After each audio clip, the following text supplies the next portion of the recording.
Welcome to Song Album Career. I'm Tweedle Dee Dum, and with me, as always, is Tweedle Dee.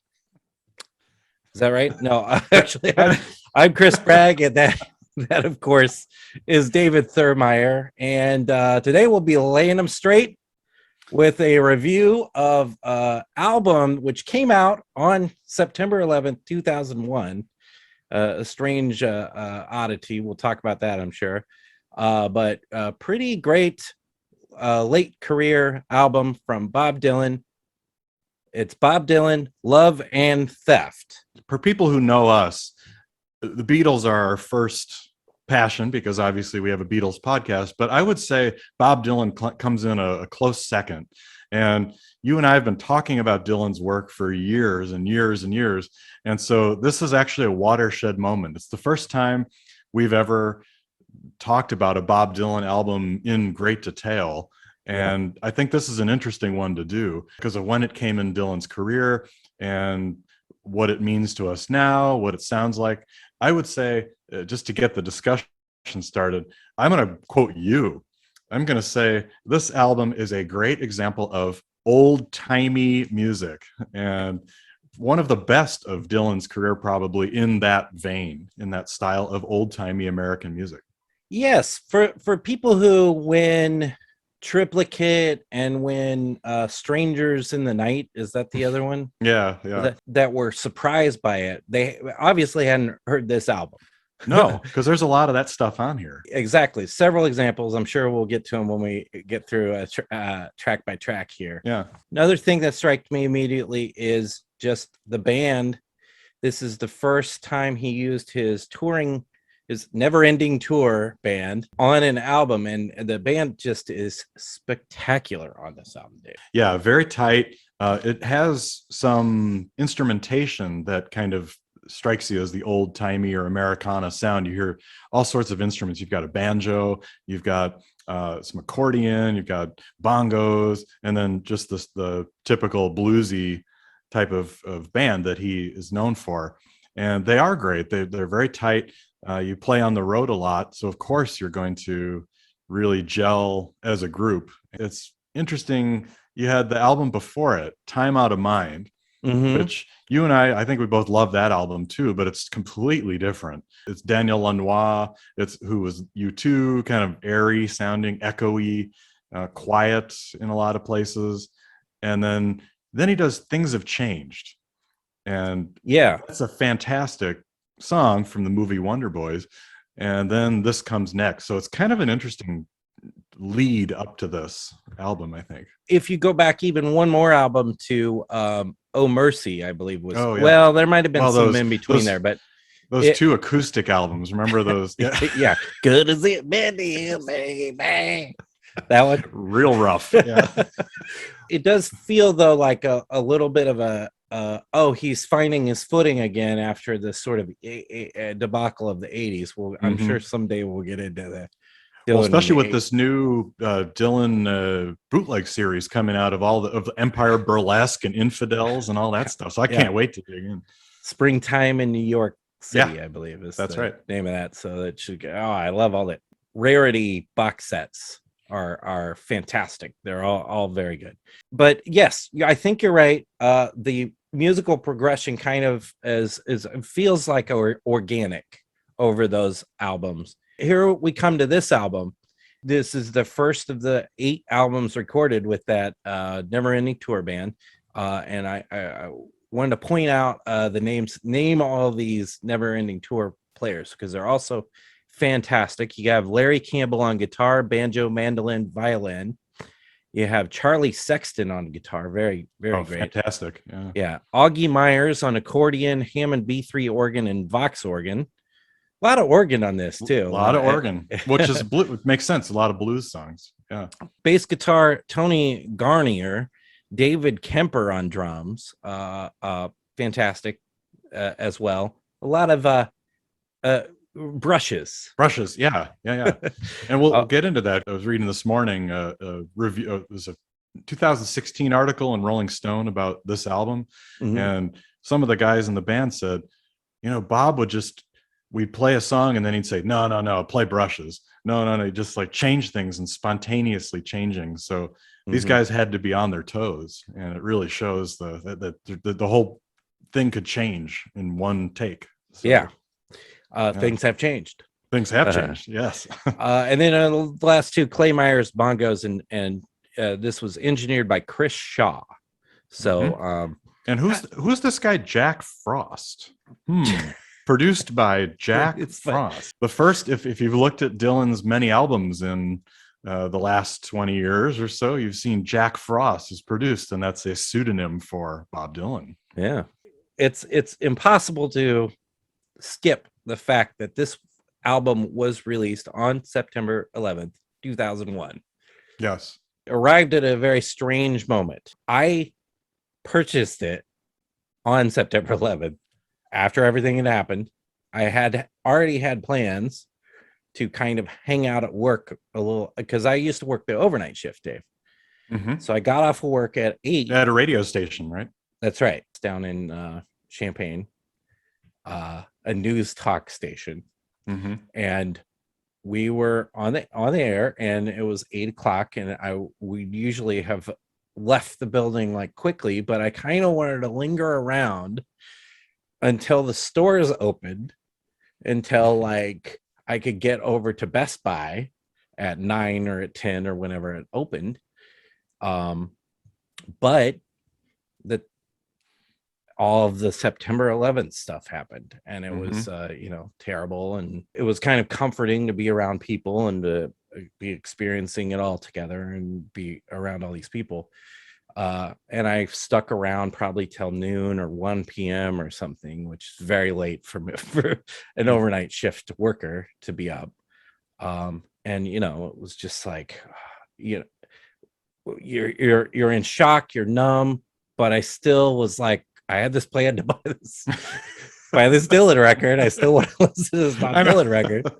And I'm checking out, and the guy at is oh yeah, rough day here, weird day, But here I am buying the Dylan record and listening to it.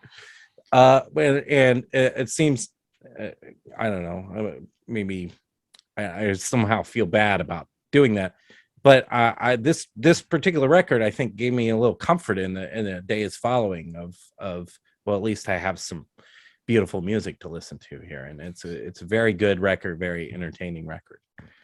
That's a good story. Mine is not quite as dramatic as yours. It's sort of similar, but I was in Bloomington, Indiana at the time where I did my doctorate, and of course that all happened in the morning, and you're just sort of in shock, and the whole day was so strange. But I, like you, I did actually. These are the days that you didn't order albums and like you do now, online, or you actually went to the store. And I mean, people do that nowadays, but you definitely did it then. And I did go to the local store in Bloomington. I don't remember what it was called, but I actually did pick it up, and I have my copy here. And I remember taking it over to a friend's house because we were going to listen to it together. And then we did listen to it, and it was just very strange. Another album that has a similar thing is Wilco's Yankee Hotel Foxtrot, which is released also in 2001, I believe, around the same time. And people said the same things about it that they did about this, that, oh, they knew, and they just had this premonition, or there's songs that, High Water on this one, or certain songs just had a premonition, but that's retrospective. One more album, David Bowie's Reality, had a lot of imagery in it, and it's like, oh, that must have been written right after September 11th or something like that, and it was like all written before September 11th, and that came out shortly thereafter. So yeah, there's if you're a believer in like picking up in vibrations or something in the atmosphere, like, and sometimes it's just like people reading what they want to think into hearing songs, but definitely interesting that it came out and the time it came out and everything. How does this album break to you, Dave, as far as Scratchy Dylan vocals? Oh man. It's pretty raw. Thinking back to Time Out of Mind, I think that Daniel Lanois, through his production, kind of covered or smoothed some of Dylan's voice's rough edges. But this one is just sandpaper. It's pretty there's raw. a couple particular ones, like the next to last track. I know, just real. Cry a While. Yeah. He's getting I think there was the description of him sucking on an exhaust pipe is kind of the kind of sound. It's funny to hear him now 20 years later, and on his most recent album that you and I both liked. Maybe sometime we'll talk about it. He sounds really good. He doesn't sound like this, I don't think. He sounds different. Yeah, I'm not sure what what happened. He went backwards. I don't know. I saw Dylan in 1993 live, and beforehand, you're in line and stuff. The guys who've seen 100 Dylan concerts are always at a Dylan show. Oh yeah, and they're like, "Oh, he must not be smoking. He sounded a lot better recently." And he was very good, very on top of his game. And a weird concert. It was Bob Dylan and Arrested Development, the hip hop group of the pairing. 90s. So very odd pairing. And a lot of the Arrested Development fans left after Arrested Development. I'm like, come on, guys. Come on. But I saw him on a tour maybe a few years ago, and it was, I thought, terrible, like just unlistenably bad as far as his vocals go and his the presentation of the show.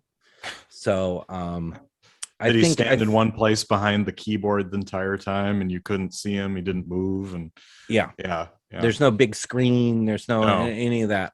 No. So I think your mileage may very much vary on seeing Dylan in concert. Now, I've heard rave reviews about his recent online concert, so I think he's still got it in him to be a good performer, live performer. But I'd be hesitant to buy a ticket. But at least I saw him in '93, and it was very good. Forget what album that was.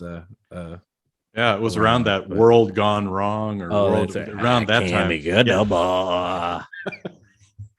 And that's the thing, for those sort of songs, for an old timey, and by old timey, we should say we mean that the musical styles are kind of Western swing, jazzy, Billie Holiday like, old swing ballads, kind of very bluesy.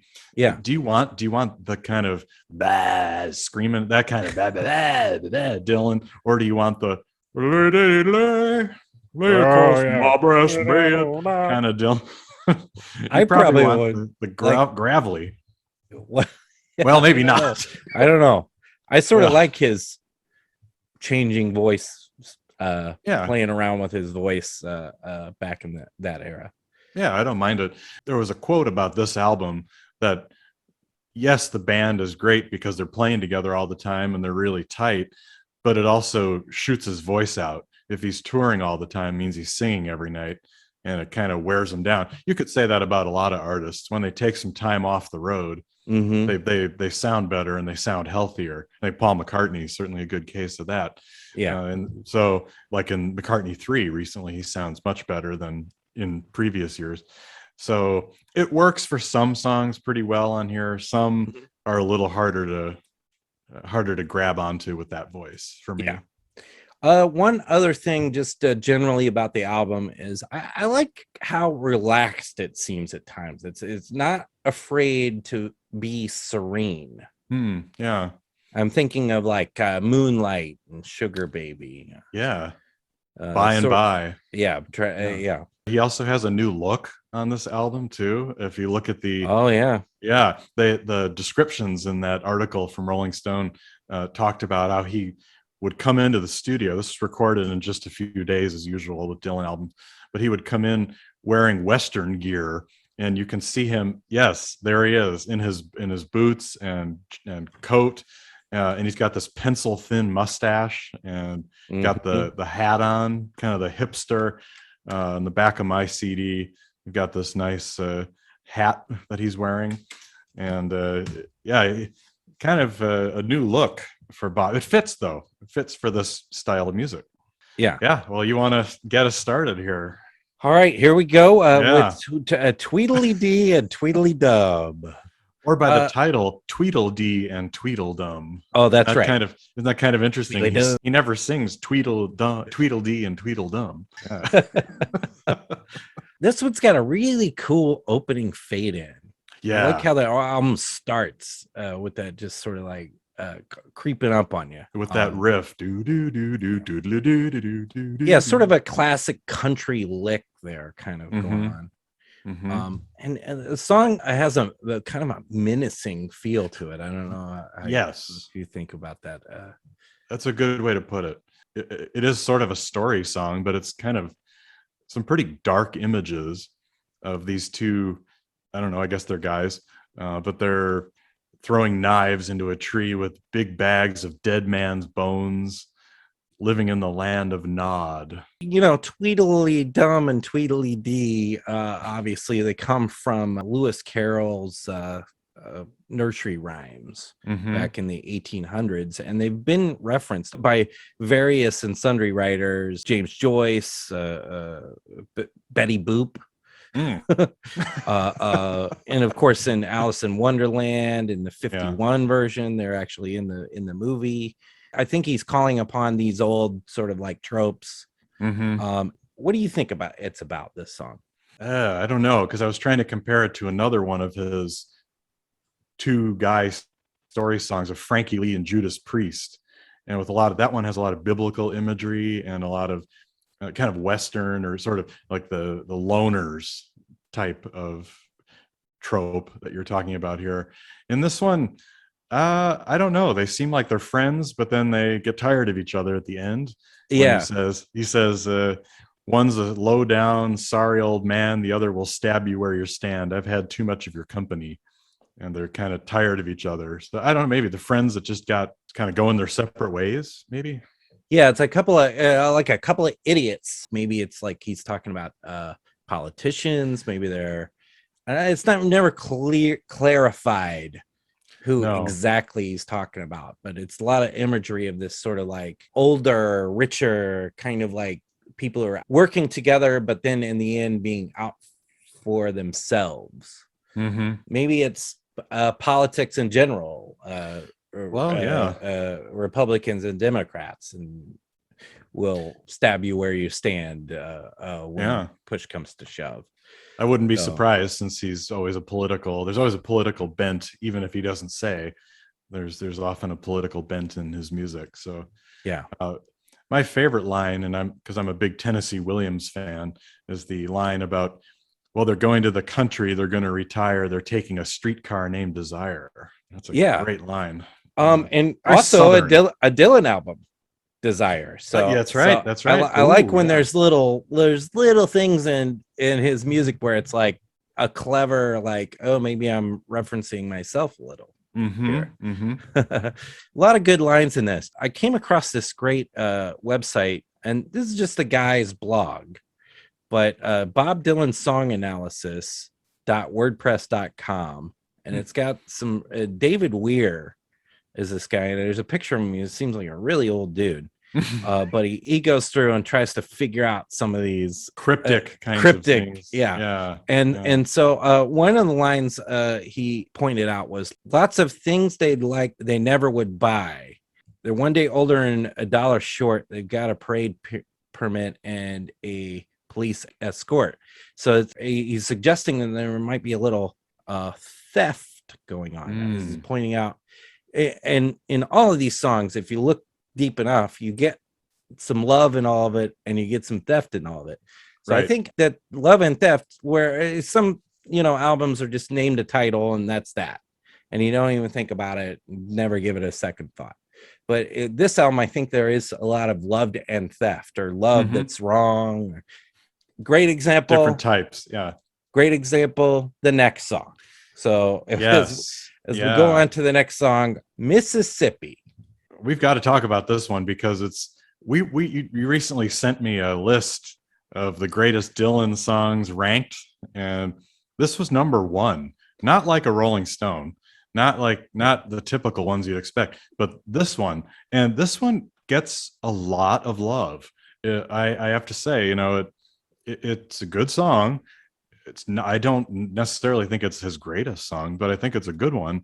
And I'm wondering, what is it about this song that it attracts so much critical acclaim? Well, this guy's list, this is from USA Today, from a guy, Chris Chase. Mississippi being number one song of all time is absolutely insane to me. Yeah. Over like Visions of Joanna, over like a Rolling Stone, a crazy list he's got. But look at his last one, by the way. You can go check that one out. Yeah, so we'll put a link to that. So check that out. But I think there is something to it that is because the song's about a guy who screwed up by cheating, but if he'd come back home a day sooner, she wouldn't have cheated on him. And so that's his complaint. He's the heel in the whole bunch, but he keeps saying, only thing I did wrong was stayed in Mississippi a day too long. Right. So I think there's like a nice sort of like thing about being a jerk, but kind of being like, well, if I'd have just done this, then I wouldn't have got caught. Yeah, exactly. How many politicians have said that? If I just not sent that email or not been in that photo op or something else, then nobody would know. So it's kind of a typical human reaction here. Yeah, it's so fascinating too that he didn't think that much of it. Well, maybe he did, but he gave it away first to Sheryl Crow, and her version is so different. I listened to it a couple times. I like it, actually. I think it's pretty different. I like her music, but completely different vibe. It's much faster. It's poppier, and yeah. Well, you want some different versions of the song? Go no further than Telltale Signs. Yeah, that's right. That's right. More different Bob versions. Where there's different Bob versions with totally different feels. Yeah. But they still work too. Yeah. So I think lyrically it's a pretty good song, pretty clever song. Would you rank it in your top 20 all-time Dylan songs? I would not personally, but I can see why people would, because it's a story and it has a lot of emotions that are very common. I like the line of so many things we will never undo. I know you're sorry. I'm sorry too. Feeling like a stranger nobody sees. Yeah, there's some really good lines in here too. And it's very emblematic of the South. It has that kind of, this whole album is kind of Southern feel and mood. But I would not personally put it in my top 20. Would you? No, but I think it's very solid. It is like very, very strong song. One of the better songs on the album. And it has stuck around and been covered by other people, not just Sheryl Crow, but like the Dixie Chicks and some other people like that. So here we are 20 years later, and it never ever considered skipping it. No. So whereas I can't say that for the rest of the album. This is an album too that when we were listening to it for analyzing it, I did get a little weary. Yeah. The sound is so consistent of it, and it is a lot of blues. That's right. Right. I think, Dave, you and I have always agreed that we're not the biggest blues guys. No. No. One of the descriptions when I was reading for the research here said that this is Dylan's most thorough blues album through and through. And I think that does get a little tiring. The timbre, the forms of the songs, and just the sound. It's a little, it's like dun dun dun, dun, that kind of shuffly blues.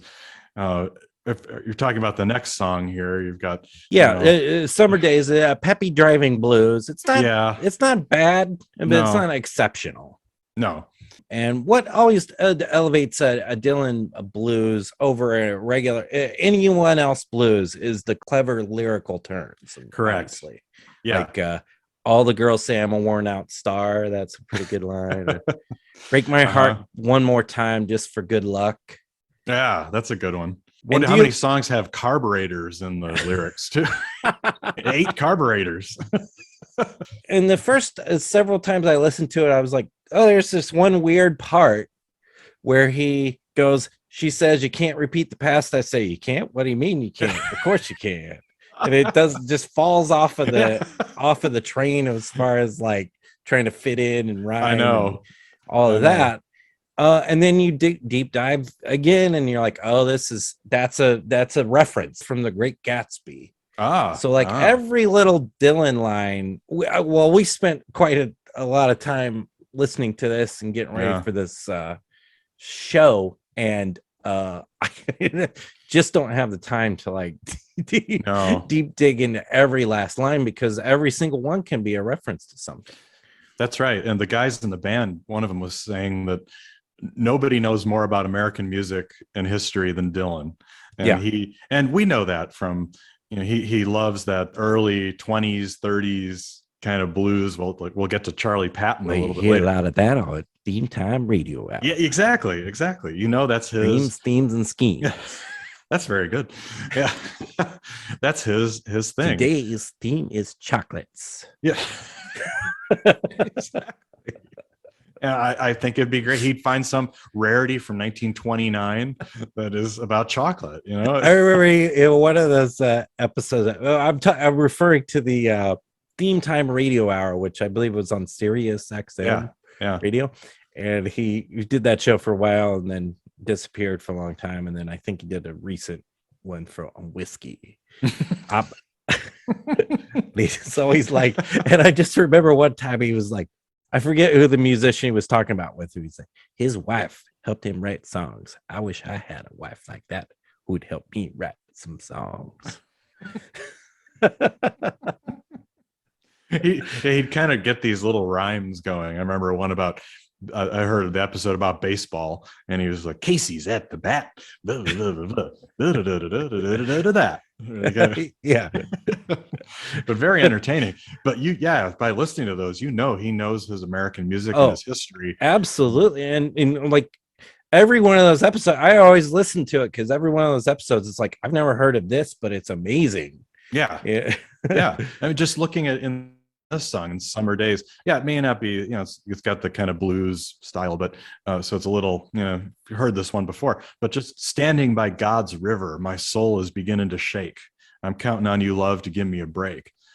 Standing by God's river. All right, well, that's already got a religious connotation, and then who knows, it's a Southern thing. It's just a lot of, you could really deep dive into these.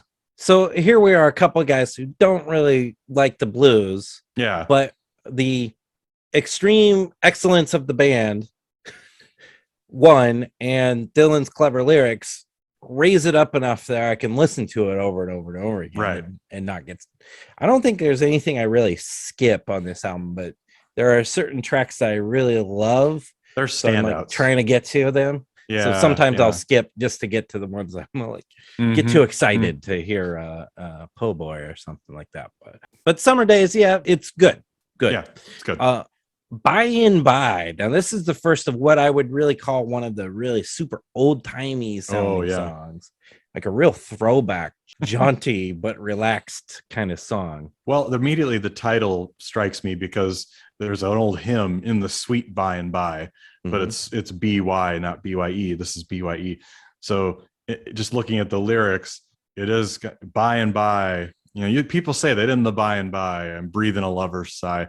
It is very old-fashioned, kind of jazzy, swingy type sound. Something from the 30s, maybe. Or I like this one. It's kind of, I would say, breezy, or kind of it sort of floats by, but it's nice. Yeah, but when you get to towards the end, the lyrics start getting menacing again. They do. Particularly that line, I'm going to establish my rule through civil war. Yeah. There's a few times here too where he's just like unapologetically like, I seem nice, but you don't want to mess with me. They kind of take a turn, don't they? Like it starts out, it's kind of nice here. I'm breathing a lover's sigh. I'm sitting on my watch so I can be on time, singing love's praises with a sugar-coated rhyme. And then Papa gone mad, mama, she's feeling sad. I'll establish my rule through civil war. You are my first love and you will be my last. Uh-oh. But it's got the nice. I think she got herself into trouble here. I think so. But it is a throwback. I like the way you put it. It's a throwback song. Which blues songs are like that. Well, that's why they're called the blues, because they're always kind of dark, and they have a certain aesthetic to that them. is true. That is true. Well, here's another blues, Lonesome Day Blues, which I was thinking this could be the theme song of 2020. Lonesome Day Blues. Today has been a sad, lonesome day. I'm just sitting here thinking with my mind a million miles away. Yeah. And maybe 2021, depending on how it's turning out that way. Yeah. The guitar turn on this one is really good. That boom, bap, down, down, down. And I think that sort of elevates it from a pedestrian blues tune. Yeah. Not as clever as Summer Days, lyrics wise. Particularly croaky vocals. Sad and lonesome day. Rough. Yeah. This is the exhaust, sucking on the exhaust pipe type of sound on here. Yeah, I agree. I think this one for me is I don't want to say a skipper, but it's more forgettable. It blends in, doesn't stand out as much. And I think it's because of the lyrics. I like the roads washed out, whether not fit for man or beast. And that's people found premonitions in that, because thinking about 9/11, it's weather being a terrorist attack or something drastic. This one, very creaky vocal and croaky. Yeah, croaky. This one and the next to last one is they're very similar. Very similar. Yeah, particularly croaky, but not. And I'm not even saying that that's bad. No. So don't jump down my throats. No. Floater. Too much to ask. I love the parenthetical titles, Dave. You do. Floater, too much to now. Dave, does this song give you the shivers? I think it does, because of that. Because it's got that violin, and the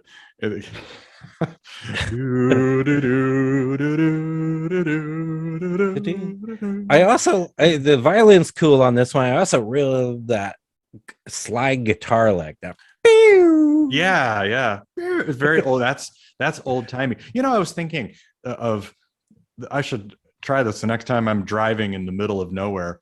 For a long time, my album, I remember driving once, but somewhere in Iowa or Illinois, but just driving, I was the only one on the road, and I was listening to Bruce Springsteen's Nebraska, and it was the perfect album. It was dark, it was nighttime, and just kind of, it fit. I think this album also, and songs like this, kind of would be good travel, like late night songs, because those kinds of are the things you hear on radio late at night, like old time radio.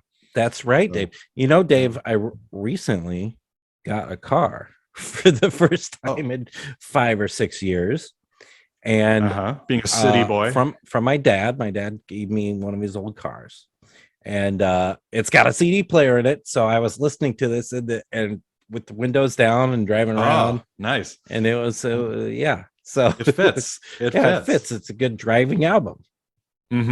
So nothing like, what's the ultimate driving? I think the ultimate driving album is, what's that group that has Radar Love? Golden Earring. Oh no, I don't know that one. Oh, Radar Love. Come on. Okay. All right. Yeah, I guarantee you know Radar. All right, I will listen. Okay. Next song. Twilight Zone. I'm stepping into the twilight. Oh yeah. You know what I'm talking about? Yeah, I know that one. Okay. That's a driving song. It is like a driving song. Good driving music. So anyway. Well, Floater, Too Much to Ask has a lot of, like you said, the cold rain can give you the shivers, and then they went down the Ohio, the Cumberland, and the Tennessee, all the rest of them rebel rivers. Yeah. So another Southern song here, this kind of Civil War division, and there's a lyric in this one about his second cousin. What's going on there, Dave? I think I'm in love with my second cousin. Oh yes, I'm in love with my second cousin. I tell myself I could be happy forever with her. And then he once again if you cross me, you do so at the peril of your own life. That's right. I'm not quite as cool or forgiving as I sound. I think maybe it's an album full of like happiness gone wrong or something like that. Even the Tweedle Dum and Tweedle Dee, it's like they're getting along and then they backstab each other towards the end. And it's love and theft taking away taking away the love here. One other thing I wanted to say about the lyrics is Bob Dylan's a great website, the Bob Dylan website, because he has all 100% of his lyrics out there. That's what I'm looking at right now. In fact, one of the better of the artists' websites. One day we could just talk about artist websites and how some are just hot garbage. Compared to other ones. So no parenthetical titles. Another one, two in a row. Two in a row. Two in a row. I love it. I'd gone to heaven. And this is High Water for Charley Patton. And who is Charley Patton, Dave? Charley Patton was a blues singer from, some people call him the father of the Mississippi Delta blues. So he died around 1934, I believe. So early 20th century, very influential on Dylan himself, and a lot of mystery around him. He's sort of one of those Robert Johnson types that you don't really know what happened to him, and it was kind of mysterious circumstances. His race wasn't totally known. He might have been Native American, he might have been Hispanic, all these interesting things. But he was, like I say, a father of the blues here. And this song, there's a foreboding in it. Ooh, there's the ooh. So very foreboding, very foreboding background vocals. Like, watch out. And he's obviously make some lyrical references to some Charley Patton stuff, I guess. But it doesn't really sound like it sounds more like a jangly bluegrass. Yes. Not quite bluegrass, sort of Western fable. Or something about all the gold and silver being stole away. And it also name checks where I live. So I like that. Oh, yeah? Yeah. Because he says Vicksburg? You live at Vicksburg? Just moved from there. You live at Clarksdale? No. Big Joe Turner's looking east and west from the dark room of his mind. He made it to Kansas City. 12th Street. There we go. Nothing standing there. High water everywhere. It's bad out there. Ooh. It's bad out there. Yeah. I kind of like this one. I do too. It's that jangly sort of bluegrass stuff. Not always my cup of tea, but I really dig it here. Very good. Do you think this is the high water mark of the album, Dave? It's kind of in the middle. It's probably not, but it's still a good song. And he's also very croaky on this one. Very George Lewis told the Englishman, the Italian, and the Jew, "Don't open up your mind, boys, to every conceivable point of view." Yeah, it's a good one. It's fun. I love this next song, Dave. Fantastic little song, Moonlight. It's just superior guitars on this one, Dave. And a really dreamy feel to this. Very, very. But once again, possibly a more sinister song. There's a lot of death imagery. Meet me out on the moonlight alone. It's that mix of beauty and sinister again. You've got the fading light of sunset. So another kind of dark sun's going down, moonlight, dark. Yeah. Moonlight all alone.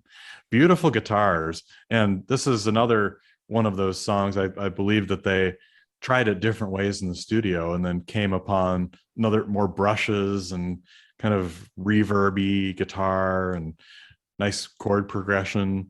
I like it. It fits well. It pairs well with By and By, kind of in that style. Great little catchy lyrics and wonderful sounding tune. Probably my second or third favorite on the album. We're still getting to my first favorite on the album, Dave. Is it Honest with Me? I'll be honest with you, no. I do like the crunchy, high-pitched guitar lick punctuating each lyric. Yeah, I like that. He's unapologetic here again, similar to Mississippi in Summer Days. I'm not sorry for anything I've done. No, I'm glad I fought. I only wished we'd won. Yeah. So he's a little bit of a lot of war imagery in this album.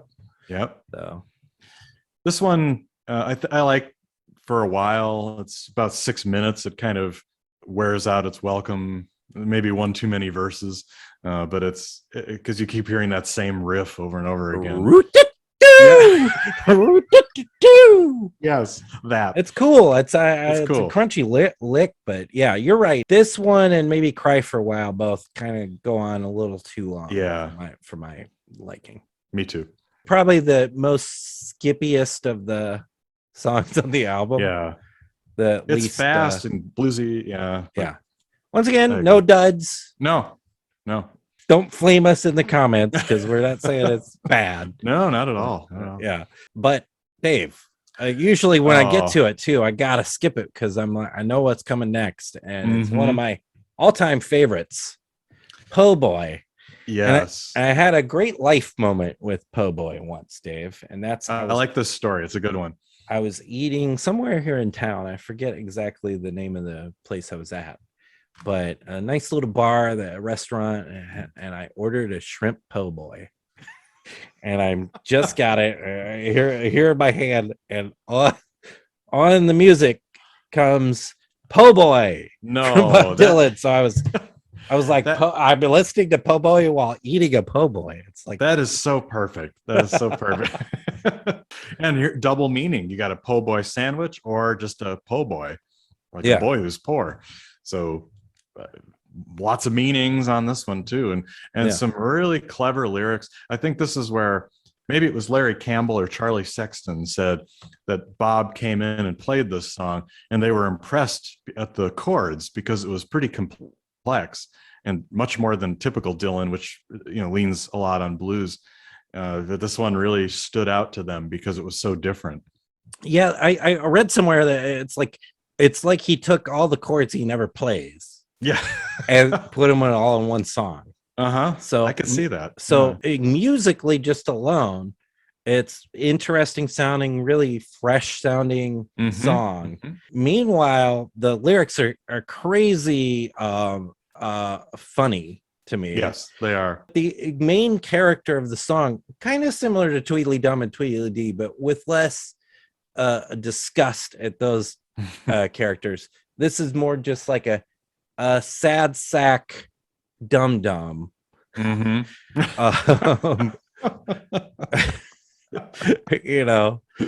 like I go into the store, the man says $3. All right, I'll say, will you take $4? Like, just like a guy keeps making stupid mistakes throughout this song. So, and of course the basically a knock joke into here. Yeah, that's what people really like. At the last verse, you've got that knock joke. Yeah, knocking on the door. I say, who is it? Where are you from? Man says, Freddie. I say, Freddie who? He says, Freddie or not, here I come. So really, that made the reviews. The reviewers noticed that one. They said a Bob Dylan album complete with a knock joke has got to be good. Yeah, there's nothing I don't like about this song, dude. No, me too. There's some great literature references too. If you know the Shakespeare play Othello, this is actually kind of what happens a little bit. Othello told Desdemona, "I'm cold, cover me with a blanket. By the way, what happened to that poison wine?" She says, "I gave it to you. You drank it." Yeah, that's good. That's good. So a nice Shakespeare reference. And he rips it off in 2 lines. Fluent. Yeah, very fluent. There's also a really beautiful love line in here. And that's, all I know is I'm thrilled by your kiss. I don't know any more than this. I like that. Yeah, so it's followed by boy picking up sticks. I build your house out of mortar and bricks. Yeah, and of course, we always like that, as I said at the beginning of the episode. Poor boy, laid him straight. Yep, picking up the cherries falling off the plate. Oh, every line is a hit here. Yeah, all great. So wonderful. I peruse the lyrics on that one. Yes, next time you hear Po' Boy. Definitely. Now, Cry for a While. Interesting feel on this one. The start of each verse sort of goes into a different time than the rest of this song. Yeah, kind of two tempos. You've kind of got like a halftime, dun, dun, dun, dun, dun, dun, and then it's the fast one. Dun, dun, dun, dun, dun, dun. Dun, dun, dun. Yeah, Yeah. kind of have two tempos going here. But oh boy, the most of the scratchy vocals on so he just smoked a 6-pack right before this. And he does have the word booty call in there too. It must have been Don Pasquale making a 2 a.m. booty call. Not something you'd expect Dylan to say, but that's there. Yeah. Yeah, this is the croakiest vocal probably on the album. Yeah, it is one of my least favorite on the album. Yeah. But I do wonder, and I was wondering the other day if that's because I'm just getting a little tired of the album. Yeah. At this point, it is a little bit of a longer feeling album. What's the running time? It's 57 minutes, almost an hour. Yeah. So I feel like that's a lot. We're getting like maybe I'm just getting a little tired at this point, and it's another sort of bluesy-ish. Now, like I said, they do some interesting things with the time on it. I did listen to it the other day because I was like, am I misjudging these last couple songs because I'm tired? So I did listen to it fresh. I like played it first, and I couldn't find lyrical analysis of this one because it's sort of a forgotten kind of skipper of a song. Yeah, although interestingly, he did play it. If you look at the Bob Dylan website, it talks about when he first plays them in concert and then when he last played it. So he actually played this recently, July 3rd, 2019, and it's been played 171 times. So it must be a favorite of his and the band. Well, they probably like that. Yeah, the different. It's good musically. Yeah, tempos and stuff. The feels. Yeah. Once again, the band just incredible throughout. Can't say anything bad about the band. Like, oh, they really. And the production is excellent too. Like I feel like everything's balanced really well, and good engineering on the record. Of course, recorded and mixed by Chris Shaw, like we said earlier. And so we get to this last song. This one is a musically exact copy, pretty much, of a song from Gene Austin called "The Lonesome Road," and it sounds and which is a famous enough song, maybe not for the pop music generation wouldn't exactly know it, but anybody who knows older songs, it's like a pretty well-known song. So it kind of a very strange to me that he would choose to like take the whole music of another song, but for some reason it works. Yeah, this will happen on some of his other albums where you have a slow kind of epic song at the end or very close to the end. So I'm thinking of, if you go to the next album, Modern Times, you have slow songs like Ain't Talkin', or Nettie Moore, sort of these slow, which is one of our favorites. I listened to on another car ride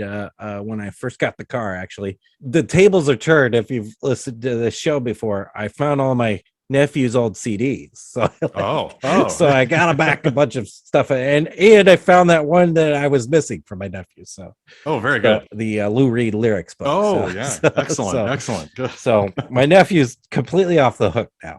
Excellent. But I was like, oh look, he's got Modern Times. Modern Times. Yeah. And so I listened to that, and it's like, oh okay, well you can once again you can see the kind of progression to the next record. Right. And this one, it's pretty long. It's 6 minutes, 40 seconds.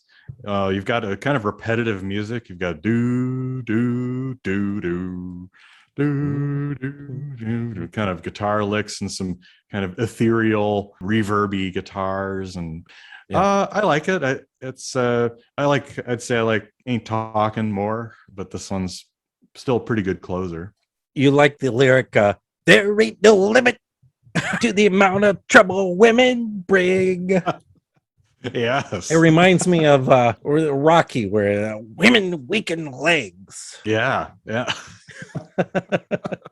Another connection. Who knows? Who knows? And just the Sugar Baby. Yeah. It doesn't quite sit so great with a feminist man like me. Now, in the blues, historically, and the time period. Yeah. In the time period, there is some sort of historical kind of like threatening women kind of thing going on. Yeah, I mean, this is very Southern also, because he's talking about the staying with Aunt Sally, but she's not really my aunt. Bootleggers. These are all sort of Southern images here. There's another one where he's like, I stayed with her, but nothing happened. Like, the rumors aren't true. Nothing happened. I'm paraphrasing, obviously, but maybe sugar baby's an affectionate term for his lover at the time in 1870 or something. Who knows? But I like it. As I say, if you're going to close the album, do you think does this work as a closer for you?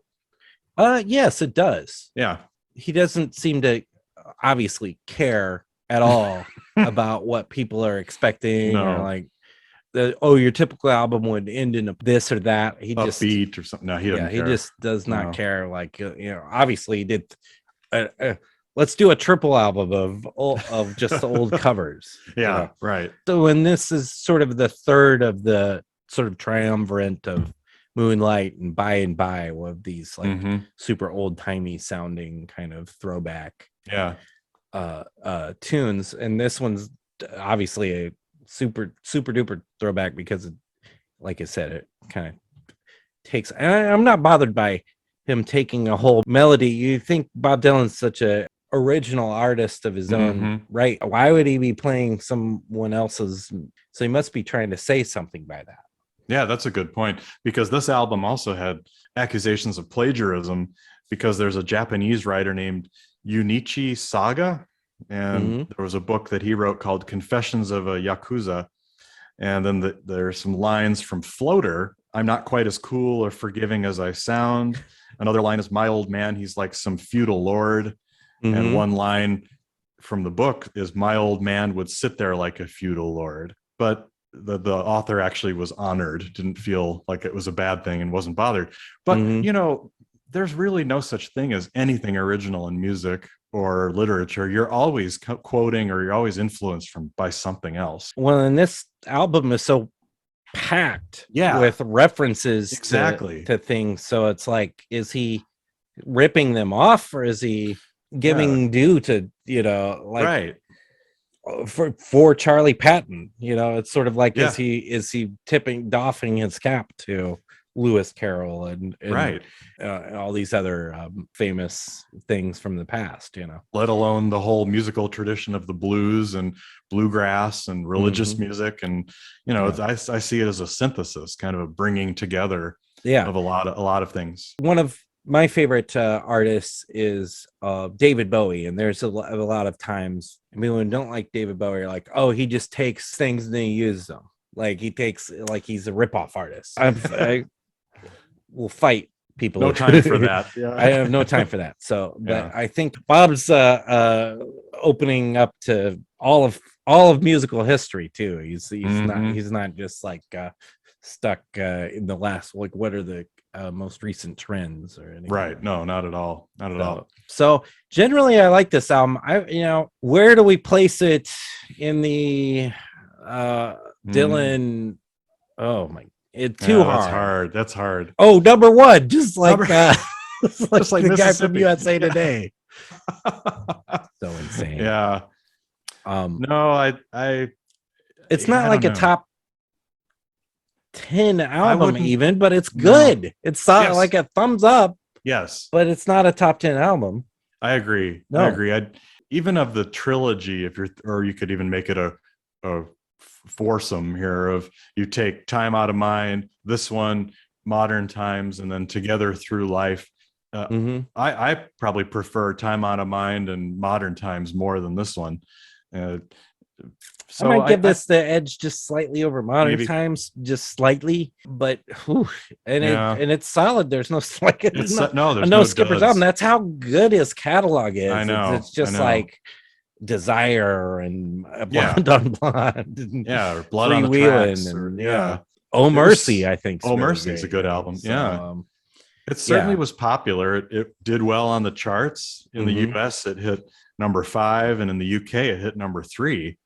And won a Grammy for best contemporary folk album. So, did get some good accolades and some press. Yeah, so it's a good one. I'm glad we finally. It took us a while to get to recording this episode, so I'm glad we finally can move on to something else.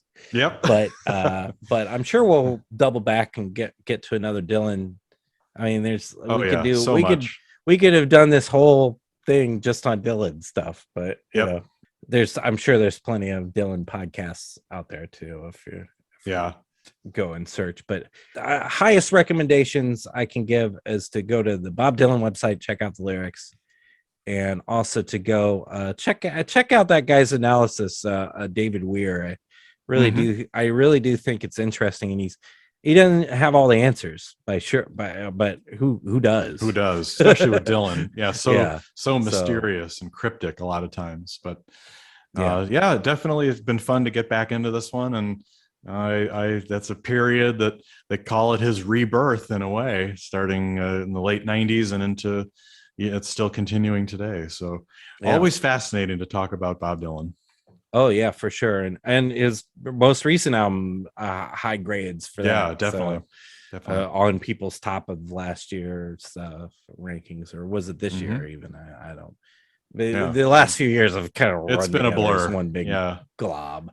Yep. So, who knows? Yeah. But please, if you liked the show, give us a like. If you are not subscribed to our channel, please subscribe. It always helps us out. We'll be back once again very soon with another song or album or career.